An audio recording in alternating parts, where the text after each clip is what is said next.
We are live. Hi, We are everybody. live again. Hello, hello. Welcome to the show. Look at all our beautiful fans. How's everybody doing? How are you doing? I'm doing good. Last week was a crazy, busy week, and I survived it all. You sure did. I'm still in the afterglow from your magical channeling evening that you had at the studio. I think we need to share a little bit about that. That was definitely way outside my comfort zone, and but I embrace doing things outside my comfort zone. So went for it, did it. I think it was well received.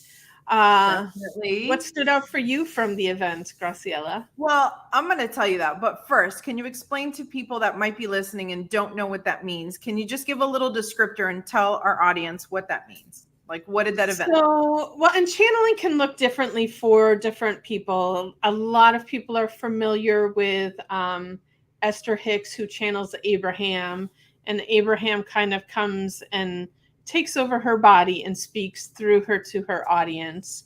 Um, I told my guides absolutely no, I didn't want to do it that way. So I have some spirit guides that have been communicating with me for many years. And shortly after the beginning of the year, they told me they wanted me to do a live event so that we could share their messages with other people, not just, I mean, they chime in my physical therapy sessions all the time, giving messages to people. But this was the first time doing it in a group setting and opening it up for direct questions to them. So it was like? interesting. It was fun. Um, I'm not going to say it was easy. It was a little, I don't even know what the word is. It was a bit something for me, but it's Sure. Well, you were doing all the heavy lifting. I mean, the rest of us were sitting here just like in awe, listening, looking for the good nuggets of wisdom. What I loved about it the most is that it was very like non-denominational. Like it wasn't a religious experience. It was a just energy mind opening experience, and the truths, that we talk about that are the same no matter where you come from. Those things continue to be true no matter what part of the world or universe they come out of. And the thing that you said that stuck with me the most, that like I ran to write it down, was I think you said love what you want to hate. Gosh, and then like And in I that didn't say that. They said that. It just threw me. But yeah, yeah, it was just that's so it. powerful because like I know we talk about forgiveness and we talk about like not holding on to things and moving on and stuff like that, but love what you want to hate, or love what you hate. I guess want is really interesting, right? Because you're supposed to hate something and you're supposed to be angry with it or whatever, but to love it instead, I mean, wow, that's really powerful. It's yeah, it's kind of like leveling up forgiveness, like one more level. Um, and it isn't necessarily making what someone did or making that right. It's just releasing any control that it has over you and diminishing the amazingness of your own life. You're so right. So, So right. and it also feeds into the love is the most healing force in the universe. And so when you see something that's not necessarily from a place of love and light, if you send it love, you help heal that as well. Yeah. It's loving is like the easiest and the hardest thing to do at the same time, I think. I don't know. Like when we talk about love, it's like, oh, it's so easy. I love everything. I love, but you don't, you know. There's a lot of things that really get you and with good reason. And can we learn to love those things? I don't know. When I always look at anything that triggers me is that's an opportunity for me to grow. Like, why is that triggering me? Why am I in resistance to it? And what do I need to shift and heal within myself so that it doesn't trigger me anymore? Yeah. Well, the goal is happiness, right? However, we can claw that out of this amazing human existence. Speaking of clawing things out, think I'm going to claw in our little guest. Yes? Well, What? we're going to take a little break, and then Oh, we'll bring on our guest. break. Okay, you're good. All right, let's take a break and then we'll come back with our guest. All right, welcome back. Here we go. Hi, Mandy. Welcome. Good morning, ladies. How are you? We are good. Welcome to the show. How are you doing? I am happy to be alive and grateful that I woke up on time this morning and feeling very good. Thank you. Yeah, we appreciate that you got up early on your side of the country to be here. Only early in that I am very lucky to be able to work from home. And so my schedule is my own. I usually get up quite early, but then I do a whole bunch of other things before I decide I should work today. I should do some like intentional on behalf of other people work. So Well, speaking of your work, how about if you introduce yourself to our audience and tell them about who you are and what you do? yeah, so I am a trauma-informed certified grief educator and coach. I have written a book about my experience with loss, and as well as the book also touches on the intersection of faith, specifically Christianity and grief, primarily because the church does not know what it's doing and doesn't really know how to handle grievers beyond the initial 2 weeks after a death. So with that book, I launched the Restorative Grief Project. I launched Restorative Grief, my own podcast, as well as a Patreon private group where we talk about all things loss and integration and how we can find new ways to move forward that are meaningful to us, despite what culture around might be saying. So that is my current focus. 98% of the time is all that different ways of working with grievers. And just for clarity, from what you're saying, I'm assuming we're speaking of grief in the sense of loss of someone's life, whereas as humans, we can experience grief over loss of anything.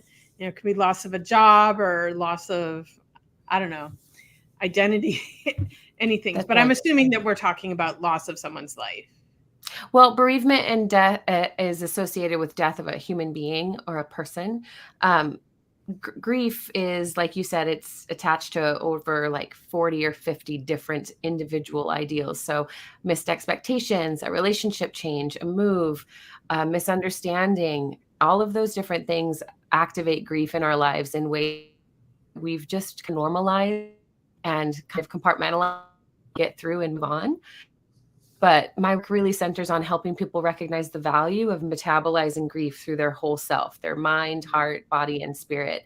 So that rather than saying, oh, this is so activating for me because I experienced a loss of a pet at an early age, or we moved when I was a child and now I'm activated by this movie or by having to move again as an adult, they can instead recognize patterns and find themselves in new ways and like coming full circle as human beings now that they've grown and recognize, well, that was grief. No wonder it keeps coming back up. I've never paid attention to it. Isn't that amazing? We're on autopilot so much. We don't even realize that how we're reacting to things is based in something that has happened to us, right? Like we're not even conscious of that. Right. In your work, the question that we usually ask is like, give me a success story, right? And it's so hard to use the word success with grief because it's hard to feel like you have a win in the grief world. But what is an example of growth and evolution that you've had with your clients that keeps you doing what you're doing? How are you seeing that? I love that question because I actually think I have wins with clients every day. The idea of learning to metabolize our emotions and our experiences of loss through who we are really started when I was elbow deep in evangelical Christianity and I was a worship leader for 16 years. And during those 16 years, I experienced more losses than I can even articulate. Some of them of friends and family in the church group I was a part of, and some of them just personally. And one thing that I kept running up against and fighting with, because I tend to be someone who pushes back no matter what the concept is, so I can figure it out for myself, was this phrase, sight leads to healing. Also, and it made me angry because sight alone does not bring healing. Sight means we can see what's wrong. And I started likening that to a physician who says, I see you've had a bullet wound. Congratulations. We're going to get you some healing. There's actually insight that's needed in between. And then there's intentionality, action that's required before healing can come. And for me, when I can help a client recognize, or even just a passerby, someone just touristing themselves around my work, when I can help them recognize that just having sight about a thing does not automatically lead you to healing. Having sight about a thing gives you the opportunity to choose insight, to ask questions and become compassionately curious about what you're experiencing, rather than that condemnation that we're used to, especially in Western culture, and especially in faith practices, where we tend to unintentionally use shame as the reason or the motivator to move through something. I want to invite people to recognize, actually, it's a great level of compassion for yourself that will allow you to move forward in a way that is lasting, not just in a way that is performative or in the moment or in this week, but in a way that 12 years from now, you can say, I would normally have been really activated by that moment in this movie. But when I started recognizing what that thing did to me, I was able to then pull on all of those tools and all of those techniques and all of that integration work that I've carried over the years, so that I can acknowledge, yeah, that pain still exists, but it's no longer overwhelming me like a tidal wave. So yeah, I mean, there's wins every day. And the difference is helping us realize grief isn't something end. It's something that we can learn to exist within without completely compromising the hopefulness and the joy and the peace about who we really are. Beautiful. And such important work. You know, I'm a physical therapist, but you know, our emotions do affect the physical function of our body. And if we're not looking at and addressing those as well, the body can never fully heal. So this work is so important. So thank you for doing what you do and supporting people through that journey.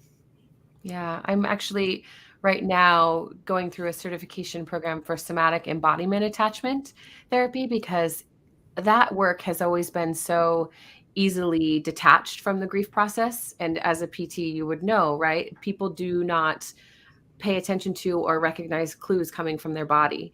And it's very popular right now with The Body Keeps the Score and a whole bunch of other doctors writing about this concept. But I find the concept attached to grief so powerful because we have denied that grief exists in our lives. We just find like, oh, I'm really disappointed by that. Okay, is it attached to something that maybe you've carried for 20 years that could be seen as an old wound or some grief that needed attention 20 years ago?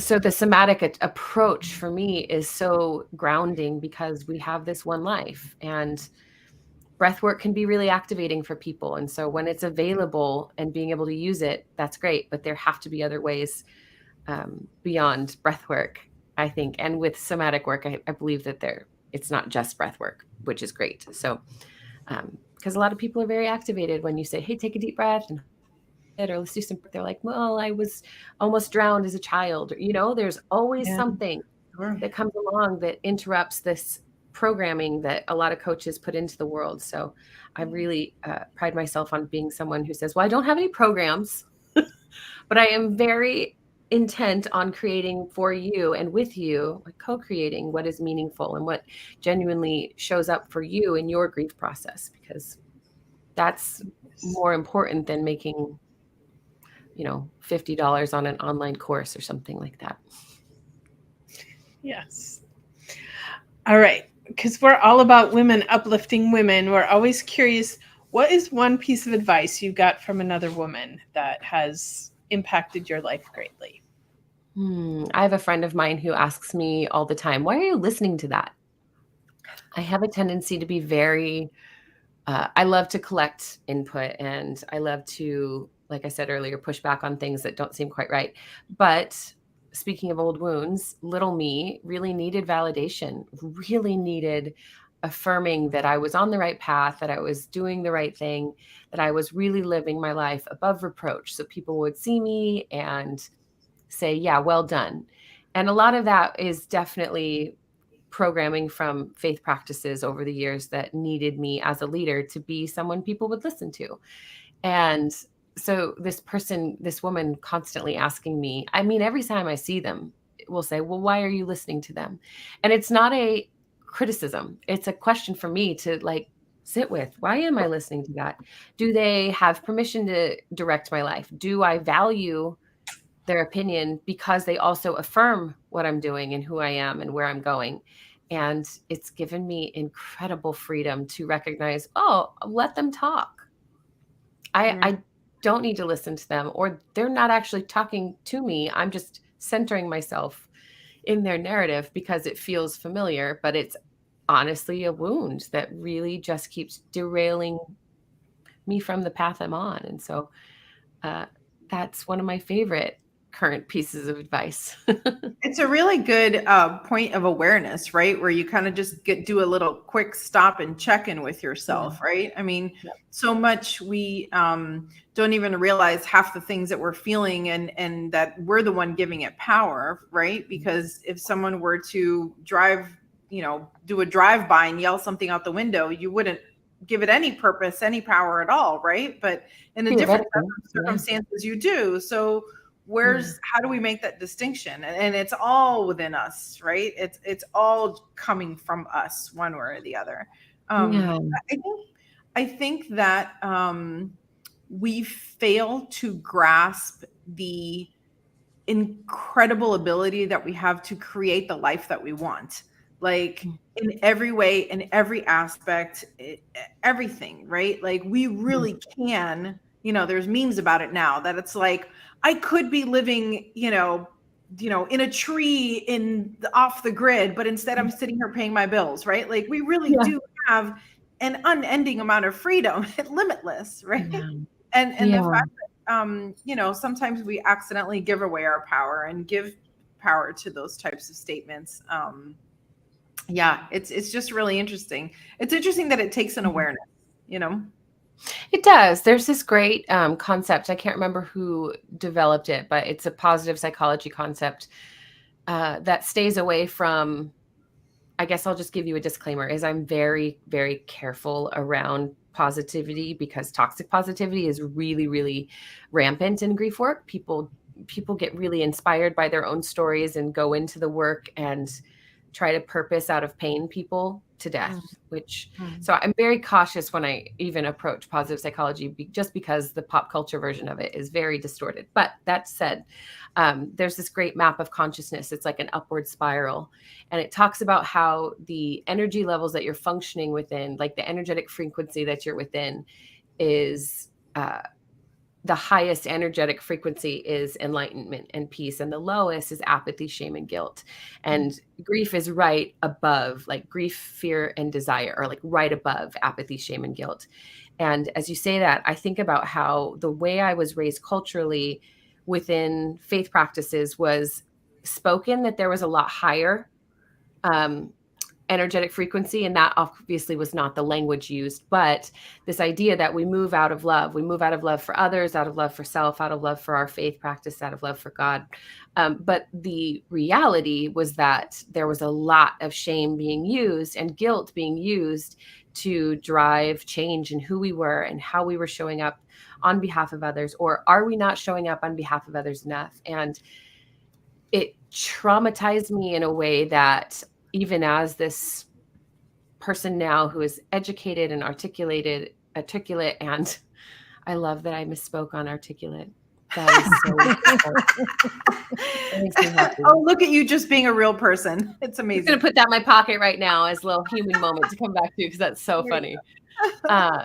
But it just reminds me that like the way that I've moved through the world has not served me well, not because it was necessarily bad, because I try to avoid good and bad, but it wasn't helpful. And it was only helpful in the season I was in. But now that I have evolved beyond that season, I don't want to bring with me those poor tools that continue to try and take me back to that season. And yeah, so it's interesting how we shift over time and start to recognize, well, wait a minute, what is it that if enlightenment and peace and joy and love and rationality are these things that really lead us forward, how do we engage those and still have human moments and still not use those to shame or treat ourselves badly in order to evolve or try to find healing? And yeah, that's a conversation. That's a whole nother conversation. I could go down it for a very long time, but anyway, what you were saying about it.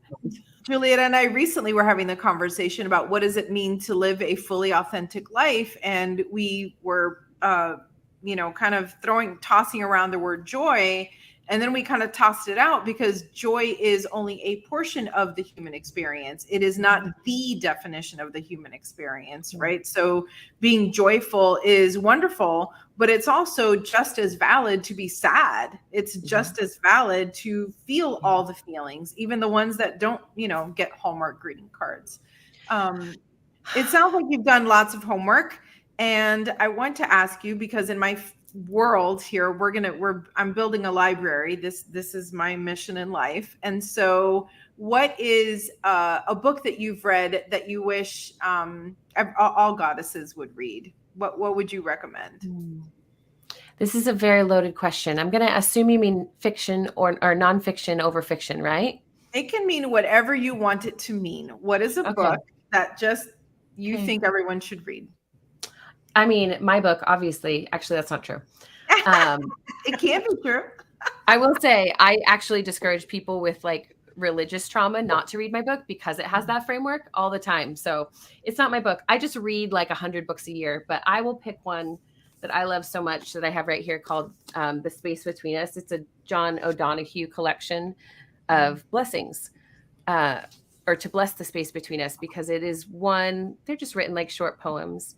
And I really think that we spend a lot of time trying to understand the world around us through logic, which there's nothing wrong with it. But there is a limit to what our mind can comprehend. And knowing that we are whole people, mind, heart, body, and spirit, means we have to give credence in the same type of love and attention and healthy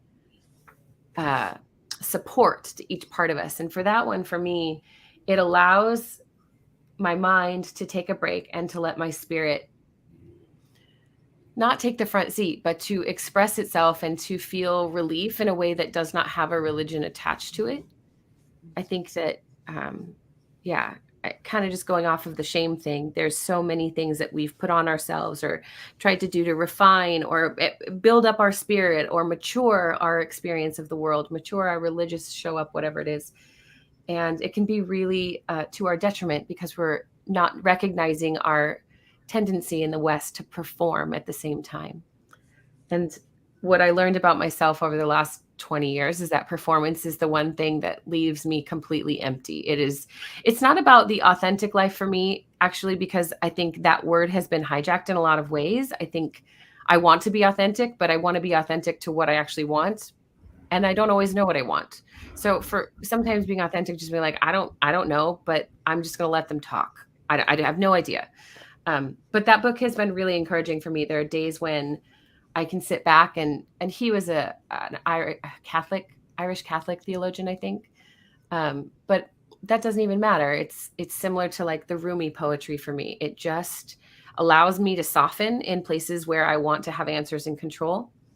And I've used it many times with clients where I was like, I see there's a lot going on. Let's just end here. And I want to read this to you. And if you hate it, tell me you hate it, and I won't do it. I don't take it personally. But if you like it, I'll send you a copy of this piece, just because I think that there's a lot of softness that's available to us through poems like that. Just little short blessings that are an offering of compassion to ourselves. I love that. And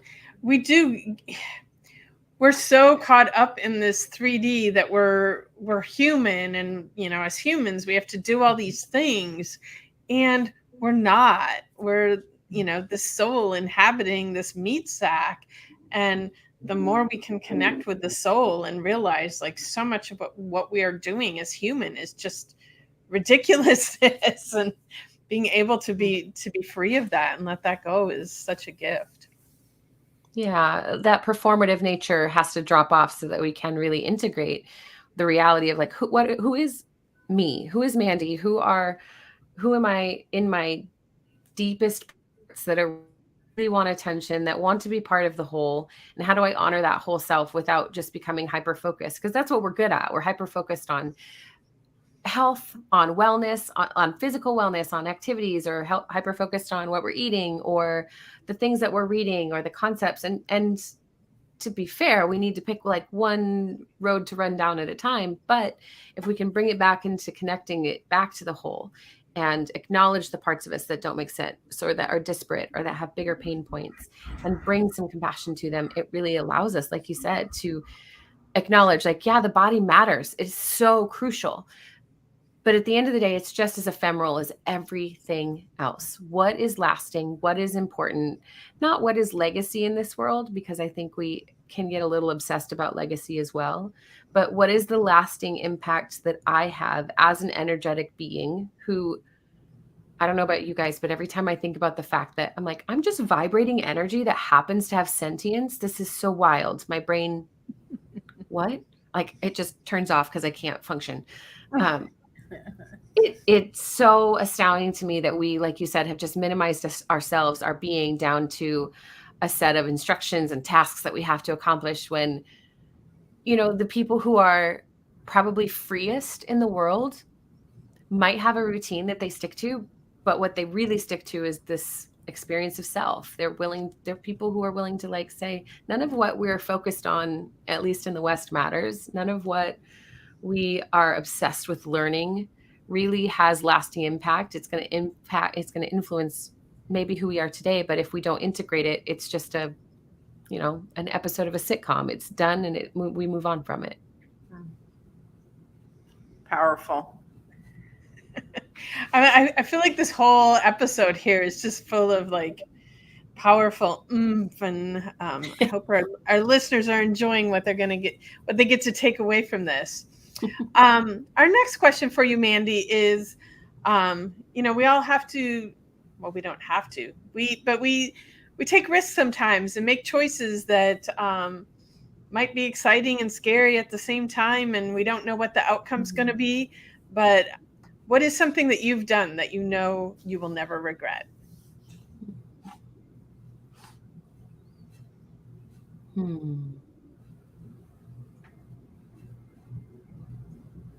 That's a really good question.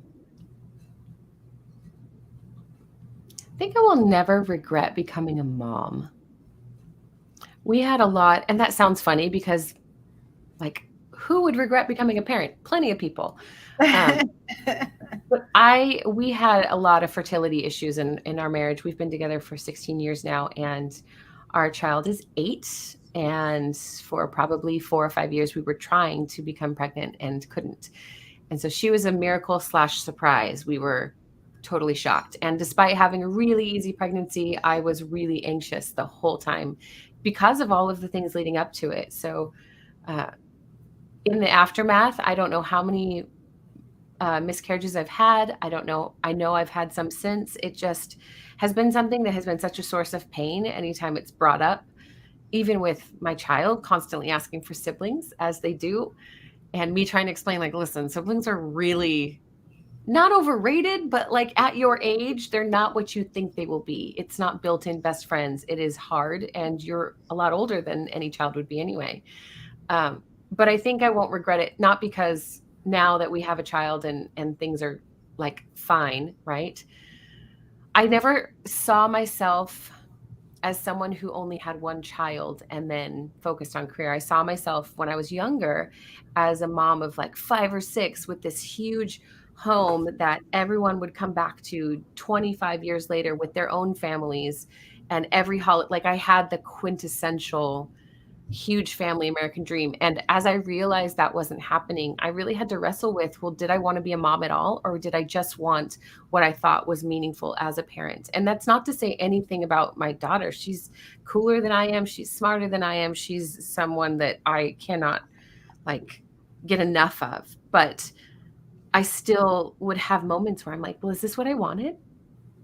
Yeah. And I have to sit with it every time and truly choose that, remembering that even in my like lowest moments of being a parent, even when I was having, I had undiagnosed PPD as well, postpartum depression. And it was hard. It was so hard, but it's not something I would ever trade, even though it was one of the hardest seasons of my life. Yeah. And I'm so glad you're sharing that. And I think honestly, what you're describing is the human condition, all the ups and downs and all the feelings all at the same time. And, the expectations that you set up for yourself and then released, like that's the joy in the releasing of those expectations, and if there's a layer of grief in there, then there is. And like you said, you work through that and come out the other side, like I think that's beautiful. I don't think life always works out the way we think it should, not because life is a bad thing that never turns out the way you want. It's the problem's at the beginning. It's the expectations that we're setting that's incorrect, quote unquote, right? It's everything else is flowing as it should, right? When you're in the flow, that's when it feels good. I love flow. I actually this year gave myself a little mantra for the year that says slow is fast, flow is best, and no is yes, so that I can say those three things to myself and remember I'm in pursuit of the slow life because I'm usually at 100 miles an hour. I am in pursuit of flow because when I'm not in a flow state, no matter what I'm doing, I'm pretty agitated and just trying to find that space. And we've all experienced that. And then saying no to people. Oh man, it's so much better to say yes by saying no. And getting comfortable with discomfort of disappointing people is not easy. And I say that as someone who, I kind of see disappointing people as an opportunity to educate if I have access, right? So why are you attached to my outcome? Why do you care so much if I'm involved or doing what you think I should? But that flow state, it is something really important. And I think there's those attachments we have to our expectations. Buddhist principle, right? Attachment is suffering. I go back and forth because I'm like, attachment is powerful and helpful. So is suffering. But what if I don't want either? What then? How do I even? And then my brain breaks again. And so I have to think about something like easy kittens or I don't know. It's an interesting expectation is something that I think people don't give themselves credit for when they start to grieve as much as they should. And I don't want to say should. Let me take that back. As much as they have access to be able to grieve an expectation, I want to invite them into that, not because I think our expectations are harmful. I think they set us up for things that we might not actually want. And the more that we can figure out who we are, what our core values are, and where we want to go in life is where we can actually say, this expectation fits, this expectation is real, or, oh God, this one came from my community, my family, my culture, my historical perception of what life should be. But it's, people do just, man, we've got a lot of expectations to grieve. Listen, the human life, it takes a little bit of effort. Yeah. I love the work that you're doing. We're getting towards the end. And so I just want to ask you one last question. If you would share with us, and it can be related or unrelated to your work and your life, just give us one of your sweetest, most delicious memories, just something good that we can walk away with and take some pleasure in as we close out the episode. When my husband and I were just my husband and I, we took a very good long road trip to Glacier National Park. I live in the Northwest, and so it was a solid, I think, 16-hour drive to the park from where we are. And one of the days we were driving through, because we just stayed outside in a campground in like a stilted yurt, and then would drive in every day. And we decided, let's go find a lake and dive in. And I don't remember which lake we were at, but we were down at the water. It was like a short hike down, and there was no one anywhere. And this was height of summer. So I remember thinking, like, this is wild that there's no one else here, but let's go. So we swam out, and it was perfectly clear. You've seen the pictures probably of the lakes at that park that are just crystal clear to the bottom, and like rainbow colored rocks everywhere. That is the lake we were swimming in. And we were probably a good 100, 200 feet away from shore. And it was stunning. And we were just swimming about. And all of a sudden we see people start to come down. I was like, oh, idyllic setting compromised by humans. Bummer. And we noticed they were dressed really formally. Like maybe they'd just been driving through from an event and like stopped to see the lake. But more of them were coming down, and there were probably like 20 people, and they were carrying a table and some chairs. I'm like, what is happening? And at one point there was a woman that came down in a bridal gown, and I realized they are getting married by our stuff. We're in the background of their wedding, and this guy turns out and just yells, don't worry, you stay where you are. We'll tag you in the photos on Instagram. And we're like, okay, yeah, okay. So we just swam out in the lake and watched this couple's wedding. And it was such an interesting and just funny piece of like a human experience to be able to say, like, that was a huge marked moment that we got to witness for people. And it was meaningful for them to be out in this beautiful space. It was meaningful for us to be there. And it was one of those vacations where I don't know that we'd ever taken that many days off in a row together since getting married, maybe ever. I think it was our longest vacation ever. And we lost track of time and the days. And it was just, we all need space to forget where we are, what day or time it is, and just actively who cares if we're in a wedding? Good for them. They're going to have this story. I hope they're in the world somewhere telling this story. Oh, we got married at the lake, and there were this couple out in the water, and someone said stay there, so they did. I couldn't believe they stayed there. Like, move. Hey, with any luck, they'll be one of our podcast guests in the future. I hope so. I'm desperate. I will tell you, I know it's supposed to be over. I have one other story that is very similar to that. It's like this kismet, one of my very best friends to this day. And I met in college. Before we met, I was in the hallway talking to a friend of ours who ended up being a mutual friend. And he told me he was mad at me or something, or I was upset, and he was trying to calm me down. And my friend said, don't, and stop. And I immediately just started singing, thinking about tomorrow. And like, that was our little moment. And then this stranger walked by going down the hall. Don't stop. You're already there. Like singing the next line. And I shouted, oh my God, musicals are real. Like this is incredible. And a year later, I was hanging out with this new group of friends, and this guy starts telling this story about this time in the hallway when he saw a musical. And I turned, I'm like, that was me. Or, wow. Oh my God. And we found each other. And to this day, every time one of us will tell that story, everyone around him is like, yeah, we've heard this 8 times. I'm like, I'm sorry. Do you have a magical real life musical moment? Then celebrate ours, because they really happen.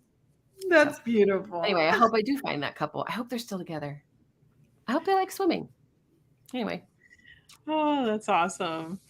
Well, thank you so much for being on our show today, Mandy. It's been wonderful having you, and you shared incredible insights for our audience. So thank you again.